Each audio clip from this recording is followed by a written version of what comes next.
पश्चिम बंगाल की नदिया में बीजेपी नेता शुभेंदु अधिकारी ने खोया आपा। टीएमसी कार्यकर्ताओं को दिखाई चप्पल। तृणमूल कार्यकर्ता कर रहे थे लगातार नारेबाजी। वीडियो वायरल होने पर बोले शुभेंदु अधिकारी, कहा टीएमसी कार्यकर्ताओं ने मुझे चोर कहा, गालियां दी। केंद्रीय मंत्री सुकांता मजुमदार ने बंगाल सरकार पर बोला हमला। कहा बलात्कार के वीडियो सोशल मीडिया पर हो रहे हैं वायरल। बंगाल में बढ़ रहा है लगातार अपराध। मुस्लिम आबादी पर असम सीएम हिमंता बिश्वा का बड़ा बयान। कहा असम में हिंदुओं की तुलना में तेजी से बढ़ रही है मुस्लिम आबादी। सीएम हिमंता बिश्वा शर्मा बोले 2041 तक असम हो जाएगा मुस्लिम बाहुल्य प्रदेश। बीते 10 साल में 30% की रफ्तार से बढ़ी है मुसलमानों की आबादी। फैक्ट फाइंडिंग रिपोर्ट से सामने आई झारखंड की 10 सीटों की जमीनी हकीकत। 5 साल में 130% बढ़ जाएगा मुस्लिम वोटर। नीट यूजी का रिजल्ट आज दोपहर 12 बजे जारी होगा। एनटीए रिजल्ट वेबसाइट पर जारी करेगा। सुप्रीम कोर्ट ने एनटीए को दिया था आदेश।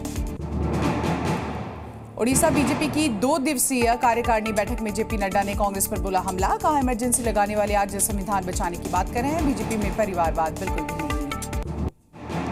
यूपी विधानसभा का मानसून सत्र 29 जुलाई से शुरू होगा। सरकार को घेरने की तैयारी में विपक्ष। सदन में भारी हंगामे के आसार। आज प्रयागराज के दौरे पर सीएम योगी आदित्यनाथ महाकुंभ को लेकर अधिकारियों के साथ करेंगे बैठक। करीब 3 बजे गोरखपुर भी जाएंगे सीएम योगी।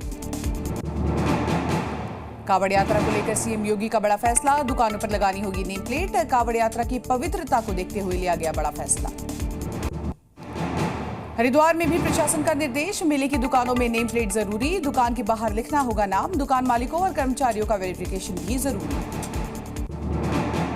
बीजेपी विधायक महंत बाल मुकुंद आचार्य ने योगी सरकार के आदेश का किया समर्थन। कहा राजस्थान में भी सावन के महीने में मांस मीट की दुकान होनी चाहिए बंद। योगी सरकार की दुकानों पर नाम वाले फैसले पर प्रियंका गांधी वाड्रा ने जताया ऐतराज। कहा यह फैसला विभाजनकारी और संविधान के खिलाफ है। तत्काल वापस लिया जाए फरमान। कांवड़ यात्रा पर योगी सरकार के आदेश पर सियासी घमासान। मायावती ने भी फैसले पर उठाए सवाल। कहा सरकार का यह आदेश असंवैधानिक।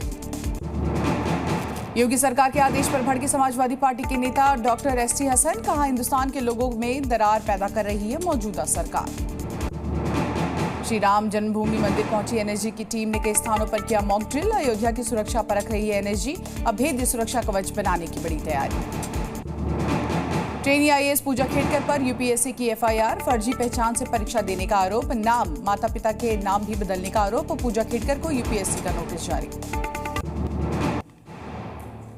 नीट पेपर लीक मामले में आरोपी सुरभि को 3 दिन की सीबीआई रिमांड। सीबीआई ने रांची रिम्स से किया था गिरफ्तार। सॉल्वर गैंग का हिस्सा थी आरोपी सुरभि। सहायक पुलिसकर्मियों के आंदोलन से रांची में आक्रोश। कॉन्ट्रैक्ट बढ़ाने वेतन वृद्धि की मांग पर पुलिस वालों से भिड़े। मुंबई में हुई कांग्रेस की बैठक। कांग्रेस महासचिव केसी वेणुगोपाल बोले पार्टी को मजबूत करने के लिए हुई चर्चा। भ्रष्टाचार को हटाना हमारा लक्ष्य है। बिहार में कानून व्यवस्था के खिलाफ आईएनडीआई ब्लॉक का हल्ला बोल। नीतीश कुमार सरकार के खिलाफ किया जाएगा प्रदर्शन। राज्य मंत्री सोनम किन्नर ने किया इस्तीफे की पेशकश। यूपी सरकार के कार्यों से जताई नाराजगी। कहा सरकार छोड़ संगठन के लिए करूंगी काम। स्वामी प्रसाद मौर्य और संघमित्रा मौर्य भगोड़ा घोषित। लखनऊ की एमपी एमएलए कोर्ट ने जारी किया निर्देश। वहीं संघमित्रा पर बिना तलाक लिए शादी करने का बड़ा आरोप। छत्तीसगढ़ के मुख्यमंत्री विष्णुदेव साय ने की कैबिनेट की बैठक। कई मुद्दों पर हुई चर्चा। मंत्री बैठक में हुए शामिल। डोडा एनकाउंटर पर केंद्रीय मंत्री जितेंद्र सिंह का बड़ा बयान। कहा आतंक के खिलाफ लगातार की जा रही है कार्रवाई। प्रधानमंत्री नरेंद्र मोदी खुद कर रहे हैं समीक्षा। समुद्री सीमा की सुरक्षा के लिए केंद्र सरकार की पहल। लक्षद्वीप में 2 सैन्य एयरबेस बनाने की योजना को दी मंजूरी। जम्मू में सेना ने बढ़ाई फौजियों की संख्या। भारतीय सेना ने भेजे अतिरिक्त 3000 फौजी। 500 पैरा कमांडो को भी किया गया तैनात। आज पूरे उत्तर प्रदेश में लगाए जाएंगे 36 करोड़ से ज्यादा पौधे। लखनऊ में सीएम योगी आदित्यनाथ करेंगे पौधारोपण। सोशल मीडिया प्लेटफॉर्म एक्स पर पीएम मोदी का जलवा। 100 मिलियन फॉलोअर्स होने पर एलोन मस्क ने ट्वीट कर दी बधाई। दिल्ली की मेट्रो येलो लाइन में समय में किया गया बदलाव। आज और कल यात्रियों को होगी दिक्कत। तो गुरुग्राम में समयपुर बादली के लिए रात 9:30 बजे रवाना होगी आखिरी ट्रेन। असम के गुवाहाटी में बाढ़ का कहर लगातार जारी। प्रभावित लोगों की संख्या घटकर अब 2 लाख हुई। 12 लाख से ज्यादा विस्थापित लोगों को 62 राहत शिविरों में शरण दिया गया। तमिलनाडु के नीलगिरी में भारी बारिश की वजह से बड़ी परेशानी, जगह जगह उखड़े पेड़। यूपी के हमीरपुर में झमाझम बारिश की वजह से जल जमाव से लोगों की बड़ी परेशानियां, लोगों के घरों में घुसा बारिश का पानी। आंध्र प्रदेश के वेरपाडू में भारी बारिश के बाद गांव के इलाके में घुसा पानी, ग्रामीणों की लगातार बढ़ती जा रही है परेशानियां। कर्नाटक के उत्तर कन्नड़ में गांव में भूस्खलन, कई लोगों की लापता होने की जानकारी। गुजरात के पोरबंदर में भारी बारिश की वजह से जलभराव, सड़कें बनी दरिया, कई गाड़ियों में पानी में डूबे हुए नजर आए। गुजरात के पोरबंदर में जलभराव से रेलवे ट्रैक को पहुंचा भारी नुकसान, कई ट्रेन रद्द और कई डायवर्ट किए गए।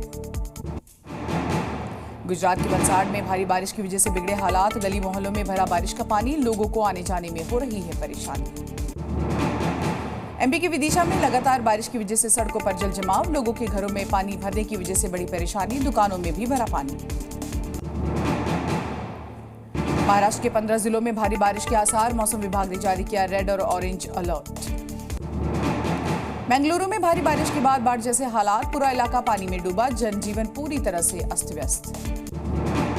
लखीमपुर खीरी में लगातार बारिश की वजह से शारदा नदी का बढ़ा जलस्तर, सड़कों पर आया नदी का पानी, आसपास के कई इलाके डूबे नजर आए। मुंबई में एक बार फिर शुरू हुआ बारिश का दौर, कई इलाकों में भरा पानी, मौसम विभाग के मुताबिक अगले 2 दिन जारी रह सकती है भारी बारिश। छत्तीसगढ़ के बीजापुर में बारिश, कई इलाकों में बाढ़ जैसे बने हालात, लोगों के घरों में भरा पानी, लोगों को रेस्क्यू किया जा रहा है।